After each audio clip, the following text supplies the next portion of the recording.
Welcome back to the 980s podcast hosted by yours truly, Kevin Thompson, founder and CEO of 99 Capital Group. Thank you guys for joining us. As I always say, subscribe to the channel. As I always say, go and get my book, MLB to CFP, live on Apple and Amazon. If you have any questions, comments, or concerns, you can email us at info@9icapitalgroup.com. Send us your questions, or you can go to the website at www.9icapitalgroup.com. Schedule your appointment. As you know, we're here to do what? Educate, empower, and engage. And today we're trying to debunk some of these social media charlatans. Try to say that a couple times fast. It's pretty tough. You're hearing things about HELOCs. You're hearing things about be your own bank. You're hearing things about Millionaire Roth. Well, I'm here to debunk some of that today. And today we're talking about why you won't have $1 million in your Roth IRA. Let's get it.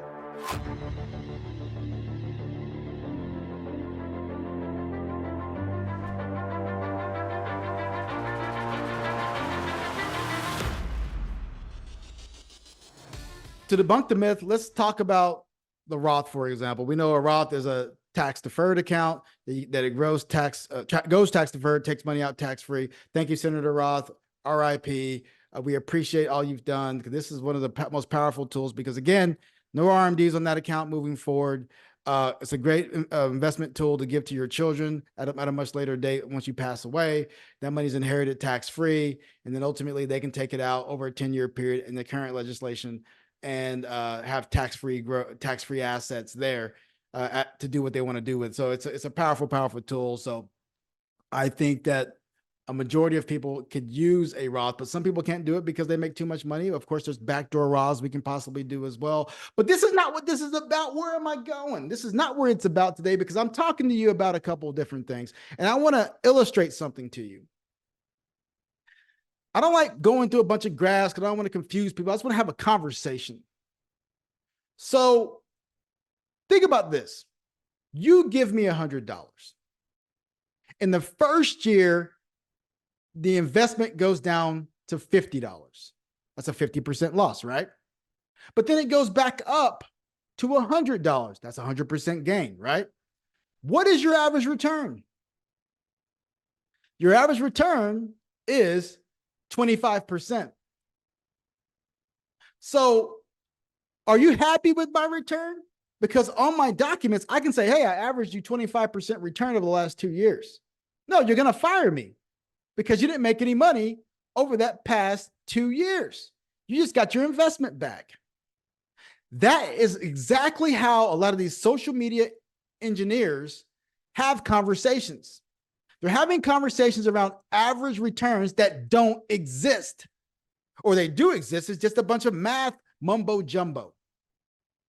So going back to that example, if I have a conversation about the Millionaire Roth, we have to start with, well, Kevin, what's the average rate of return of the S&P 500? You type that into Google, they're going to tell you it's 10.47%. On average. That's what you're going to get because that's on the back of your birth certificate once you get your social security number. So you're averaging 10.5% in the S&P 500. That's great. Well, if that is true and you max out your Roth for 40 years, by golly, you will likely have $1 million inside of your Roth. But let me tell you why that is not the case. Because you don't live in a linear world. You don't live in a world where it's 7%, 8%, 9% year after year after year. There's no such world that exists. So why is it that it's okay for people to tell you that it exists? So I want to share my screen to have this conversation about what people on the internet will be telling you. This calculator is on calculator.net. Shout out to calculator.net. They're not giving me any money for this, so I'm just giving them a little free plug. But let's just say hypothetically, you're 25 years old. You want to max out your contributions to your Roth, and you get that fictitious 10% year every single year in the S&P 500, and you're 25 years old, and you're going to do this for 40 years. Well, if we did that, this is what they're going to tell you. Well, You put in $295,000. The account has grown to $3.1 million. Hey, you're a millionaire 3 times over, not just once, but 3 times over. So congratulations. But Kevin, whatever do you mean? You told me I'm not going to have $1 million. Well, guess what? Like I just showed you before, that average rate of return doesn't actually exist. This doesn't actually exist either. Because when we're talking about how returns work, you live in a daily, weekly, monthly, quarterly, semi-annually, annually type of return environment. Your returns aren't just from January 1st to December 1st. Some of you may invest in the middle of the year, have a different start date. Some of you may put more money in later in the year. So we have to account for a lot of different things and remove a lot of different things as well. So that's where we talk about the geometric return or the time-weighted rate of return of your investment.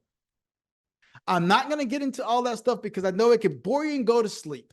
I'm just going to have a conversation with you right now because the issue is when we're talking about returns and time-weighted rate of returns, we're talking about calculations that are daily, weekly, monthly, quarterly, that actually average together, or not average together, but ultimately are put together over a longer period of time to get your actual rate of return. I recently did a study, and that study, the analysis was that since 2014, if you look at 2014 till now, if you look at the daily returns of the S&P 500 since 2014 in the beginning, all the way to today, your returns from a time-weighted perspective are 4.01%. But if I look at my average returns, my average annual returns, they're 10%. So why the vast difference? It's because how returns happen inside of your portfolio.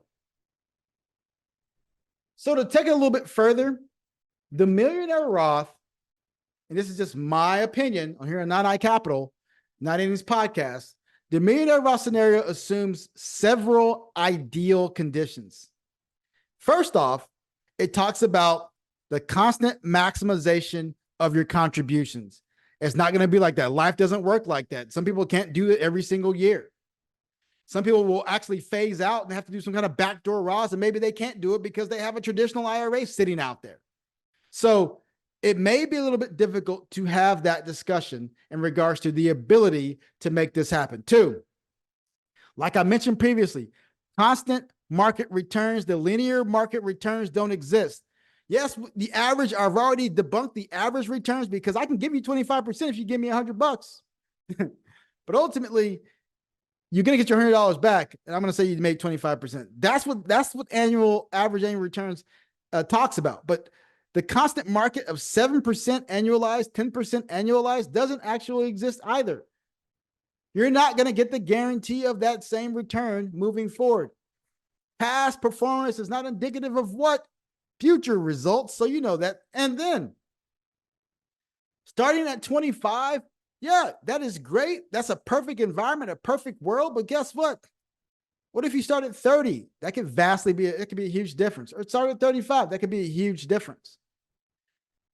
Everything people talk about on the internet is about ideal conditions. HELOCs, all that stuff is about the ideal condition. Everything has to work perfectly for this to work out. And finally, maybe you're not taking withdrawals. Ideally, you don't want to take withdrawals, but maybe you're doing for a first-time home buyer. I don't know. Maybe you're buying for emergencies. Maybe you're doing something for some other kind of medical emergency or what have you. One thing I want to make sure you understand is that I'm not saying you cannot have $1 million in a Roth account. I am not saying that. What I'm saying is that the way it's being espoused by these social media charlatans is that all you have to do is this one thing. And that's absolutely not the case.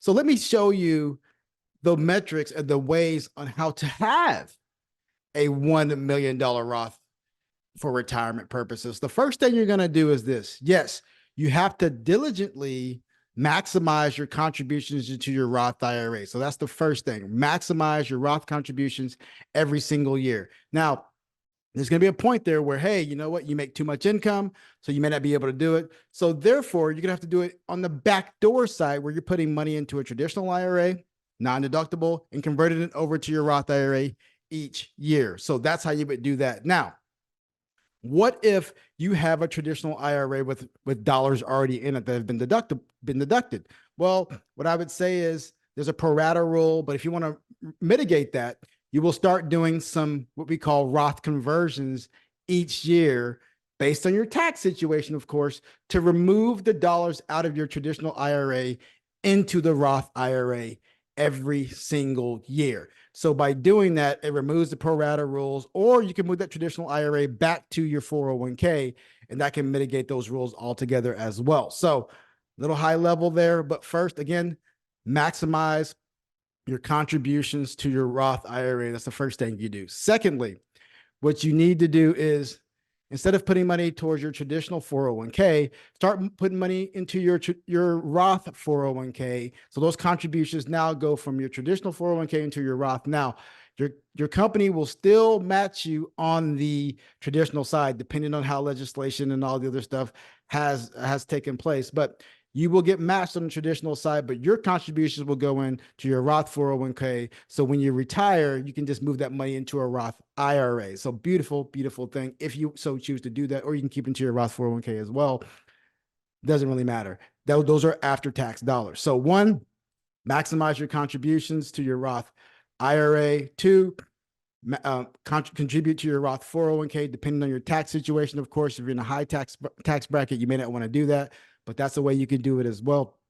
And also, like I mentioned to you previously, conversions will be a huge key in this as well. If you have a traditional 401k and or a traditional IRA, you may want to start converting dollars over into that so you can build up that Roth account. And that is how you can have over $1 million inside of your account. And finally, I'm going to tell you this about the investment opportunities inside your Roth. It's going to be aggressive, right? You're going to use low cost, cost-effective, very aggressive small cap, mid cap, large cap funds inside this account over time, so it grows at a rate that will allow you to get to that $1 million Roth balance. So again, contribute to your Roth, maximize that. Two, possibly do some conversions out of your traditional IRA if you have one. Three, backdoor Roth contributions as well. Four, contributing to your Roth 401k will absolutely give you guys a shot in the arm to get that Roth account as big as possible. And lastly, just be diligent on your savings. Putting monies away, it's a beautiful thing. Continuing to save, it always helps in the long run. I'm having this conversation today for this simple reason. Social media warriors, watch out. We're watching. Certified financial planners are watching. The professionals in the industry are watching. You're not liable for what you say, and that's okay. Keep saying it, because it makes us look even better, because it gives us content to have conversations about. It gives us the ability to not attack you, but ultimately just have a conversation around why you're saying what you're saying and the fact that you don't understand what you're saying. And I'm not saying you have to have a CFP or any type of other designation just to understand how finance works. No, I'm not saying that. But what I am saying is that when you say something wrong, because you will, we will be on the lookout for it and we will address it. Thank you guys for joining the 980s podcast. Subscribe to the channel. Go and get my book, Get My Beat to CFP, live on Apple and Amazon. You have any questions, comments, or concerns, you can email us at info@9icapitalgroup.com. Send us your questions. You go to the website at www.9icapitalgroup.com. Schedule your appointment. As you know, we're here to do what? Educate, empower, and engage. And today we're talking about debunking these myths. Average returns don't exist. Linear returns don't exist. We're talking about time-weighted returns and what your actual returns actually are. And the reason why you, madam, sir, may not have $1 million Roth. Stay humble, stay safe, my friends. I'll see you again soon.